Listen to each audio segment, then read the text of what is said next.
Men of Reddit, what is something that other men do that makes you say yeah, they're gonna be single forever?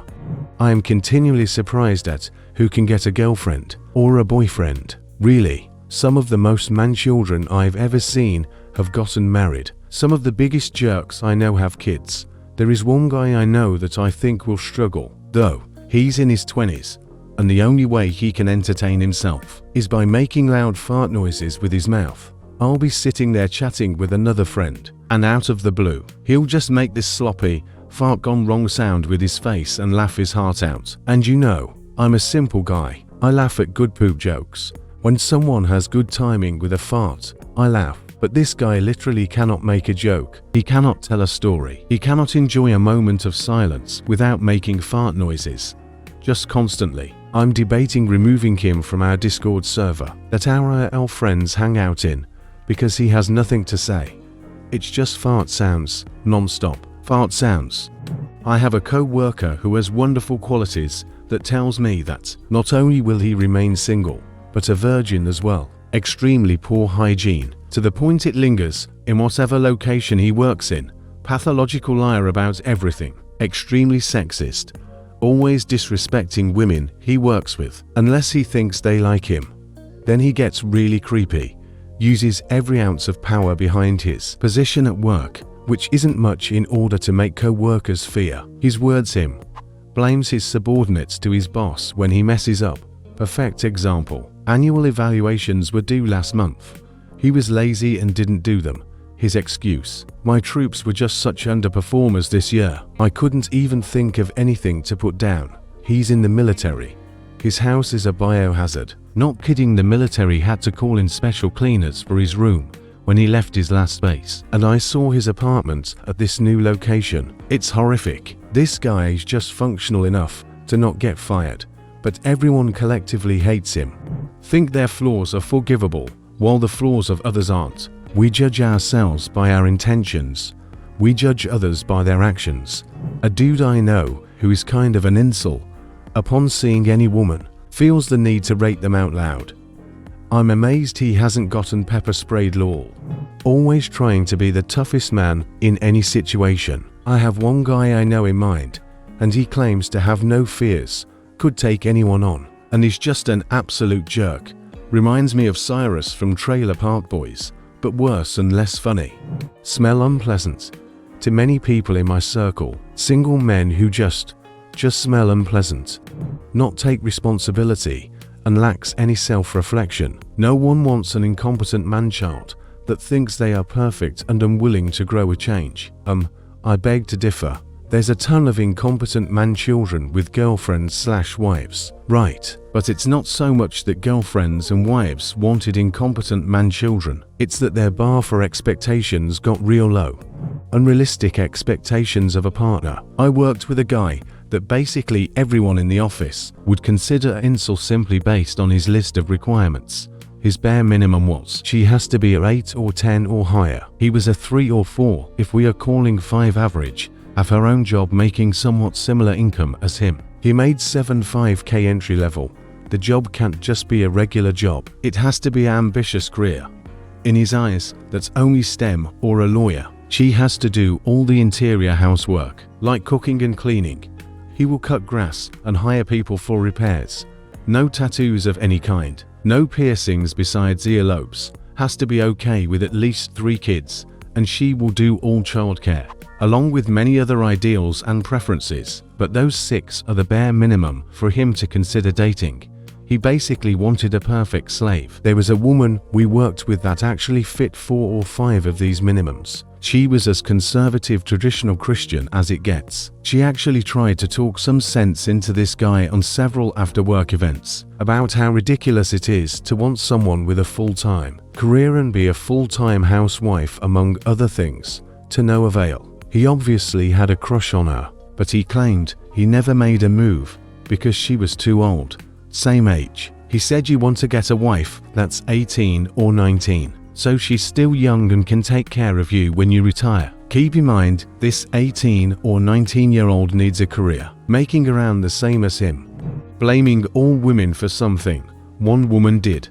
When they talk about women's value, as if they are commodities. I distanced myself from a very old friend. Seeing him go off the deep end, I had to distance from a previously good friend when he started going down this rabbit hole as well. He used to be a really great person, but he suffered from a chronic illness, severe type 1 diabetes. It got worse and worse because he would not change his diet. He would not exercise, and he was convinced his doctors were all wrong on how to manage a healthy lifestyle. With this disease, he basically convinced himself that nothing he did would make him better, and that meant that no woman would ever want him either. He became more and more depressed about it, venting to me constantly. When I would make suggestions, he would yell at me. If I just nodded my sympathies quietly, not knowing what to say, he would yell at me. I started distancing myself because every convo turned into him lamenting how worthless he was and how all the good women that would be able to love him were taken. He implied heavily that he was including me in that category as well, which made things extremely awkward, as we had been friends a very long time and he never had an issue with me being in a relationship before. After that, he spiraled into the full red pill incel world. He would message me constantly asking me baited questions like, "Do you think wearing makeup is catfishing?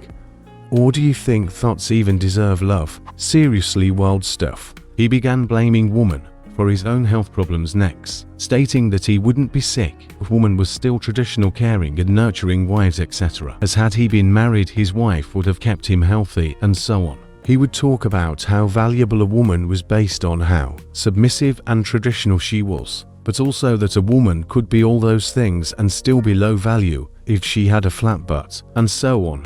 I had stopped answering him for some time, and he still spammed me with message after message about this stuff, until finally one day, he sent me a picture of all the guns and ammo he had been collecting, and speaking enthusiastically about how much he loved to shoot. This terrified me, and I blocked him in every way possible, as we don't live close anymore, so that's the only way he could contact me. I also phoned the non-emergency line at the local police station in his town and mentioned my worries. They said there was nothing they could do about it, and that was that. So far he's done nothing violent, but I worry it's a matter of time. I've known quite a few men who believe they have to treat women poorly to get their attention and respect. I've tried helping them open their eyes to all of the healthy, happy, and normal relationships around them, but these guys are usually pretty disconnected from reality. I've also known men who seem to think women owe them something, like they don't need to try to be a good person or a good partner. They just need to check off the "I'm a man" boxes and act cool. Then women should be falling head over heels for them. I had a friend in college who was constantly batting out of his league with girls, and I don't mean looks-wise, I mean the entire package. He wanted the perfect tens, both brains and looks, while he was a solid 4 to 5 in both of those areas. On top of that, he was almost always interested in girls who had already found good guys. He was just completely unrealistic about it. I said it back then, and I'll say it now 20 years later. He's gonna be single forever. This might be hard to hear, but honestly it's being underconfident. You can be an absolute jerk and still get a partner, because most jerks still have, or at least project, a lot of self-confidence, and that is what people find attractive. If you're an otherwise nice dude, but you don't believe in yourself, you're not gonna attract anyone. Make overt sexual remarks at inappropriate times to people they do not know well enough of for that sort of banter. As a woman, yep, I hung out with my male neighbor a few months ago after he approached me and asked me to hang out because he thought I seemed cool. The first night I met him, he immediately started joking to me that he likes to hear his neighbors engage in intimate activities and also thinks all women have a rape fantasy. So funny, bro. I hadn't ever really spoken to him outside of polite hellos. And how were you before this? He was divorced. After spending about 2 hours with him, I was like, no wonder his wife left him, and he's been single ever since. Have absurd dating standards. I used to work with a guy who lived in an ex-girlfriend's basement at 45, was about 6', 359 pounds, and looked like he was carved out of Crisco. He frequently smelled bad, and clearly only showered a couple of times a week. One day, he said to me, "It's okay if a girl's face is just cute, but if she's going to be with me, her body needs to be a solid 10. and she needs to take care of herself for a while. He has a girlfriend who was smart, funny, nice, put up with his nonsense, and in my opinion, was very pretty. They broke up because he told her she wasn't hot enough to marry. This guy was a wreck, but he was my friend. I always told him that he needed to be more realistic or he'd die alone. Colon cancer took him just before Christmas. 2 years ago. There was no funeral, but the ex who let him live in her basement made a nice post about him on Facebook. Guys out there who just can't find the right girl, here's my advice. Sit down by yourself and make a list of the attributes that your future mate must have. Also make a list of the attributes that they must not have. Think about that person and think about yourself. If you were that person, would you be happy with someone like you? If not, you'd better start working on that. Also, be real. Sure, we'd all like a supermodel brain surgeon millionaire, but what's really important? What makes you happy? Focus on that. Don't be lonely, be happy. That's it. Subscribe.